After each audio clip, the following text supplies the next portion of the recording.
Good evening, I'm Greg Floyd. And I'm Dory Marlin. Days after Albany's mayor rolled out the city's budget plan for next year, some controversy over one way that some city leaders are hoping to generate $2 million in revenue. Kimberly Howard is live in Albany right now. Kimberly, we're talking about those red light cameras.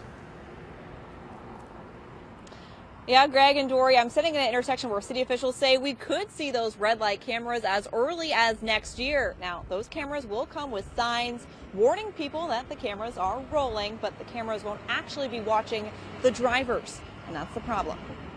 I watched 9 cars in about 10 minutes run through solid red lights. Councilmember Leah Golby is fed up with people blowing through red lights in Albany. That's why she's sponsoring legislation to have red light cameras installed at up to 20 intersections across the city. They should be intersections where there's a history of T-bone crashes. It's all about safety, advocates of the proposed law say, and it's also expected to generate $2 million a year for a city in a budget crunch. With this budget, we really faced significant challenges. Mayor Kathy Sheehan factored the red light camera revenue into her 2015 budget proposal, even though it hasn't passed the Common Council. Including revenue from people who choose not to follow the law and run red lights seemed to me a better use of resources than having to further cut jobs and services in the city. If lawmakers don't pass it, Sheehan says they'll have to find cuts elsewhere. That's not the only part of the plan that's controversial. I kind of think it's not super fair because if